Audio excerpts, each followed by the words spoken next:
সকলোকে সুপ্ৰভাত জনাই নতুন এটা ভিডিঅ'লৈ আপোনালোক সকলোকে স্বাগতম জনাইছোঁ। আশা কৰিছোঁ নিশ্চয় আপোনালোক সকলো ভালে আছে, ভালে থাকোঁতে বিচাৰোঁ। আজি হৈছে 11 এপ্ৰিল। আজি ৰাতিপুৱাৰ কেইটামান গুৰুত্বপূৰ্ণ খবৰ আপোনালোকলৈ লৈ আহিছোঁ। আপোনালোকে শেষৰলৈকে চাই আপোনালোকৰ মন্তব্য কমেণ্টৰ জৰিয়তে জনাবলৈ নাপাহৰিব। আৰু এইখিনিতে আপোনালোকক সদায় কোৱাৰ দৰে চেনেলটোলৈ যদি আপোনালোক নতুনকৈ আহিছে, চেনেলটো ছাবস্ক্ৰাইব কৰাৰ লগতে কাষতে থকা বেল আইকনটো প্ৰেছ কৰি অল কৰি থ'ব, যাতে নতুন এটা ভিডিঅ' দিয়াৰ লগে লগে আপোনালোকে আগতীয়াকৈ চাবলৈ পায়। যদি ভিডিঅ'টো চাই ভাল পায় লাইক এটা কৰি দিব আৰু শ্বেয়াৰ কৰি দিব বুলি আশা কৰিলোঁ। এতিয়া নিৰ্বাচন হৈ গ'ল। নিৰ্বাচনৰ পিছত যিসমূহ খবৰ আছে, প্ৰত্যেকটো ৰাজনৈতিক দলে তেওঁলোকৰ নিজৰ মতামত দাঙি ধৰিছে। আৰু ইয়াৰ সমান্তৰালকৈ আমি যদি চাওঁ তেনেহ'লে আগন্তুক সময়ত লাখপতি বাইদেউ হওক, অৰুণোদয় আঁচনি হওক, আৰু ইয়াৰ যিখিনি নিৰ্বাচনৰ পূৰ্বে এইখিনি ঘোষণা কৰিছিলে যে অংগনবাদী কৰ্মী সহায়িকা, আশা কৰ্মীসকলক দুচকীয়া বাহন বা এককালীন সাহায্য, এইখিনি কি হ'ব। তো এই সকলোখিনি বিষয় আজি এই ভিডিঅ'ৰ জৰিয়তে আপোনালোকক জনাব গৈছোঁ। শেষৰলৈকে চাই আপোনালোকৰ কমেণ্টত লিখিব। প্ৰথমটো খবৰ যদি আমি চাওঁ তেনেহ'লে লুৰিণজ্যোতি গগৈ বাসগৃহত ডিব্ৰুগড় আৰক্ষী দল।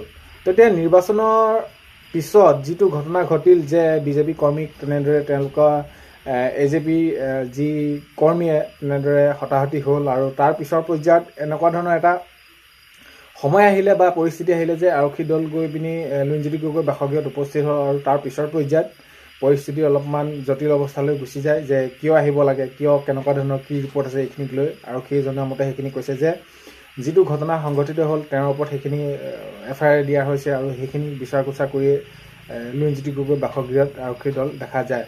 তেতিয়া আগন্তুক সময়ত গম পোৱা যাব কি কেনেদৰে এইখিনি আগবাঢ়ে কামটো। এতিয়া এই যি লুৰিণজ্যোতি গগৈ AJP দলৰ পৰা সেইখিনি তেওঁলোকে প্ৰতিক্ৰিয়া প্ৰকাশ কৰিছে আৰু কৈছে যে বিনা কাৰণে তেনেদৰে আহিব নালাগে। আৰু যিহেতু সেইখিনি আমাৰো যি দলৰ কৰ্মীসকল তেনেদৰে জখম হৈছিলে, হস্পিটেলত আছে, তেওঁলোকৰ হৈ কি কৰিলে কি নকৰিলে, তো এইখিনিক লৈ এতিয়া দেখা গৈছে লুৰিণজ্যোতি গগৈৰ বাসগৃহত ডিব্ৰুগড় আৰক্ষী দল।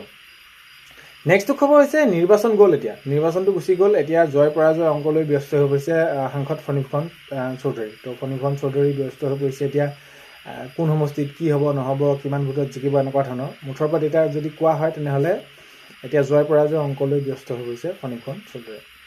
নেক্সটটো খবৰ হৈছে লুৰিণজ্যোতি গগৈক ধমক। লুৰিণজ্যোতি গগৈক ধমক মন্ত্ৰী বিমল বৰা। তো AJP যি প্ৰহাৰ কৰিলে তাৰ বিজেপি কৰ্মীক প্ৰহাৰ কৰাক লৈ তেওঁ মন্তব্য আগবঢ়াইছে যে এনেকুৱা ধৰণৰ কাৰ্য গৰিহণাযোগ্য, এনেকুৱা ধৰণৰ হ'ব নালাগে, আৰু এইখিনি ক্ষেত্ৰক লৈ তেওঁলোকে সজাগ হ'ব লাগে, আৰু জাতীয়তাবাদৰ নামত ভণ্ডামি নচলিব। বিমল বৰা ডাঙৰীয়াই এইটো কৈছে যে লুৰিণজ্যোতি গগৈ ডাঙৰীয়াক সেইখিনি সতৰ্ক কৰি দিছে বা এইখিনি মন্তব্য কৰিছে।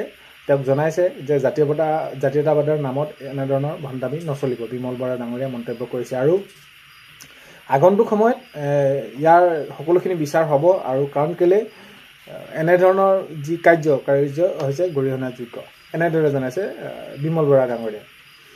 নেক্সট খবৰ হৈছে কোন মুখ্যমন্ত্ৰীয়ে সাংবাদিকক ধমক দিয়ে। এতিয়া গৌৰৱ গগৈ ডাঙৰীয়াই হিমন্ত বিশ্ব শৰ্মা ডাঙৰীয়াক মুখ্যমন্ত্ৰী মহোদয়ক কটাক্ষ কৰি কৈছে যে যিহেতু মাননীয় মুখ্যমন্ত্ৰী মহোদয় প্ৰতিদিনৰ ওপৰত যি মন্তব্য আগবঢ়াইছিলে বা যি যেনেদৰে বিচাৰ কৰাৰ কথা কৈছিলে, এইখিনিক লৈ এতিয়া গৌৰৱ গগৈ ডাঙৰীয়াই মন্তব্য আগবঢ়াই কৈছে যে কোন মুখ্যমন্ত্ৰীয়ে সাংবাদিকক ধমক দিয়ে, কোন মুখ্যমন্ত্ৰীয়ে সাংবাদিকক ধমক দিয়ে, এইজনে প্ৰথম এনেদৰে দেখিছোঁ বুলি গৌৰৱ গগৈ ডাঙৰীয়াই মন্তব্য কৰিছে। নেক্সটটো খবৰ হৈছে হিমন্ত বিশ্ব শৰ্মা চিন্তাত পৰিছে। যিহেতু এতিয়া নিৰ্বাচন হৈ গ'ল, এতিয়া নিৰ্বাচনৰ পিছৰ পৰ্যায়টোত 4 মে'ত যিহেতু ফলাফল ঘোষণা হ'ব, আৰু সেইখিনি উমান আগতীয়াকৈ পাইছে, বিজেপিয়ে আগতীয়াকৈ পাইছে। এবাৰ বিজেপি বিদায় দিয়াৰ কথা যি ৰাইজে সিদ্ধান্ত ল'লে সেইখিনি আগতীয়াকৈ উমান পাইছে, আৰু সেইবাবে হিমন্ত বিশ্ব শৰ্মাক চিন্তাত পৰিছে বুলি গৌৰৱ গগৈ ডাঙৰীয়াই কটাক্ষ কৰি কৈছে। তো গৌৰৱ গগৈ ডাঙৰীয়াই কৈছে যে হিমন্ত বিশ্ব শৰ্মা চিন্তাত পৰিছে।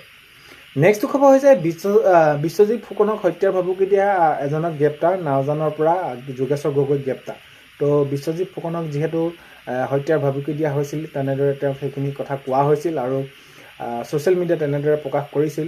তো এতিয়া দেখা গ'ল অৱশেষত সেইজনক গ্ৰেপ্তাৰ কৰে, নাওজানৰ পৰা যোগেশ্বৰ গগৈক গ্ৰেপ্তাৰ কৰে। নেক্সটটো খবৰ হৈছে আমি 4 মে'ত দেখা পাম নতুন বৰ অসম। এতিয়া গৌৰৱ গগৈ ডাঙৰীয়াই যিহেতু মন্তব্য আগবঢ়াইছিলে যে আমি নতুন বৰ অসম গঢ়িম, আৰু নতুন বৰ অসম আমি ৰাইজৰ আশীৰ্বাদত সেইখিনি গঢ় দিম, আৰু নতুন বৰ অসমত আমি সকলোৱে মিলা সম্প্ৰীতিৰে আমি সকলোখিনি একেলগে থাকিম। আৰু ইয়াক লৈ পিনি গৌৰৱ গগৈ ডাঙৰীয়াই মন্তব্য কৰিছে যিহেতু 4 মে'ত সেইখিনি ফলাফল ঘোষণা কৰিব নিৰ্বাচনৰ, আৰু তাত আমি দেখা পাম এখন নতুন বৰ অসম, এনেদৰে গৌৰৱ গগৈ ডাঙৰীয়াই মন্তব্য কৰিছে। নেক্সট খবৰ হৈছে জুবিন গাৰ্গৰ খাৰঘুলি ঘৰ নিৰ্মাণৰ নামত বহু টকা লুটিছিল সিদ্ধাৰ্থই।